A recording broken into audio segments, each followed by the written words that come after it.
Good morning. In the last few lectures, we are discussing about the cell organelles, their structures, functions, and the role of cell in the life of plants. Now, this is the last component of the first part of our syllabus, that is cell biology, the chromosome, structure, and function. Now, this chromosome are the important structure which are responsible for the mitosis, meiosis, as well as the cell division process. The chromosome contains the hereditary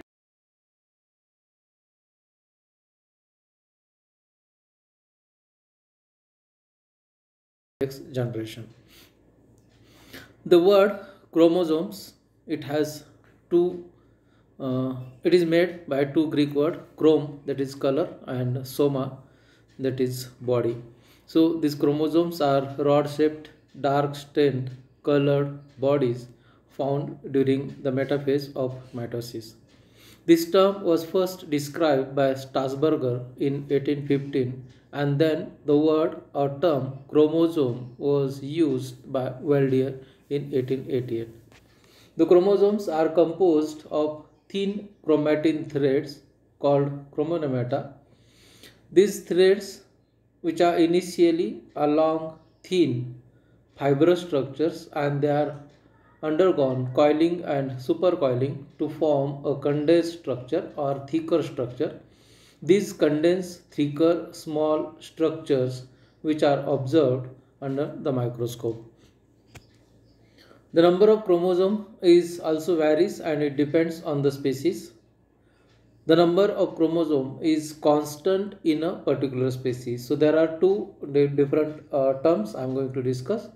The number of chromosome in a single species or single type of species is same throughout the cell, whereas this number varies from species to species.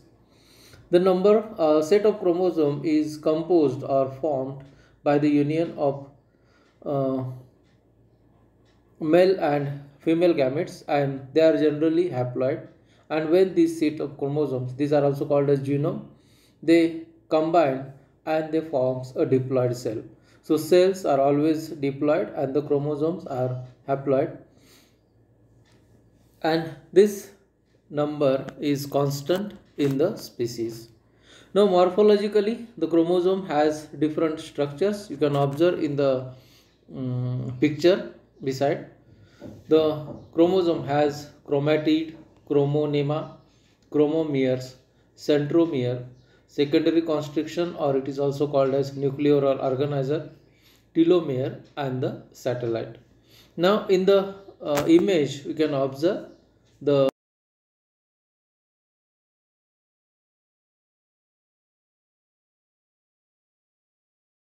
this region where these structures are pressed or compressed. These are the primary constrictions and the secondary constrictions, and the rest of the part is of chromatid. Now this chromatid or this chromosome has on one end has a small bulb like or bulbous structure, and this is the satellite, whereas on the other end it has the tail or telomere. Now in the picture also there is one term, that is heterochromatin is also represented, and we are going to discuss about that in the next part. These structures of chromosome has three basic part: the pellicle, matrix, and the chromonomata. Now as in the cell or cell organelles we have observed the membrane or coating or envelope on the organelles. Similarly in the chromosome, the pellicle, it is the outer envelope and it contains the chromosome. The pellicle is thin as like other organelles. This pellicle covers the matrix, and as like the cytoplasmic matrix or the nucleoplasm, in the chromosome also there is the matrix, and these are ground substances which contains the chromonomata. And the chromonomata are the identical spirally coiled thread like structures. These structures are basically composed by the DNA and the protein molecules. So chromonomata is the innermost and important component of chromosome, and this is made by DNA and the protein molecules. One by one, we'll discuss about these structures. Chromomeres, these are small dense mass observed at regular interval in the chromatomata. They are distinct during the prophase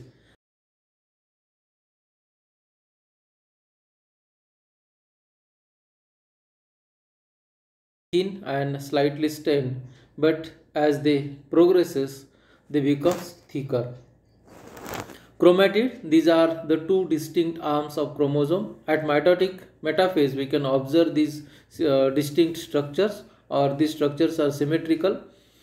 Each chromatid contains a single DNA molecule as well as it has the number of protein molecules, and these are attached to each other with the help of the centromere. Centromere or the primary constriction, where these chromatid arms are connected to each other and they become separated during the mitosis or anaphase of mitosis. Centromere, that is the central structure or the connector through which the chromatids are connected. It is the small structure. This structure is also called as kinetochore or also the primary constriction, and the position of this primary constriction is constant in the cell. In electron microscope, it looks like trilamellar structure, and these chromosomes are the centromere to which the spindle fibers are attached during the mitosis or meiosis. These chromosomes are categorized into four distinct types depending on the position of centromere. So the telocentric chromosomes are there. This type of chromosomes are observed during the mitosis, or where the centromere is attached to one chromatid arm and the another arm is free or without the centromere. So telocentric, where the centromere is at the tip or at the terminal position and it has one arm. Then acrocentric, acro, that is towards the apical region or towards the terminal position. In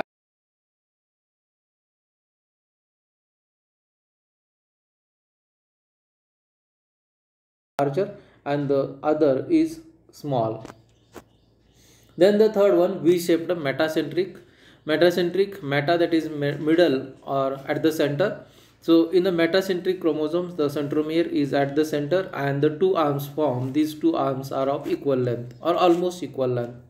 And the last one, submetacentric. Submetacentric, so there must be some shifting from the meta, that is middle point, and here the two arms are formed, and these two arms are, one arm is longer and the another is smaller. So these two arms are unequal in position.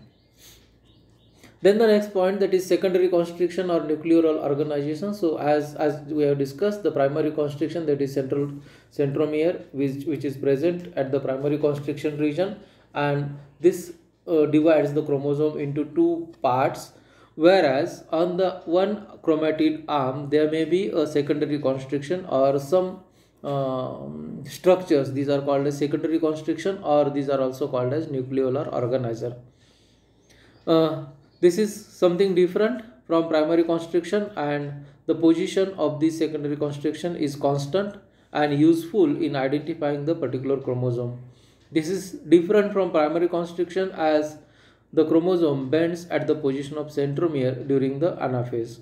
And the next part, that is satellite or sat chromosome or satellite chromosome. This is the end, or it is near the telomere, and this is bulbous region with the secondary constriction, and this is called as sat chromosome or satellite chromosome, or the part is called as satellite. The number of satellite chromosome or satellite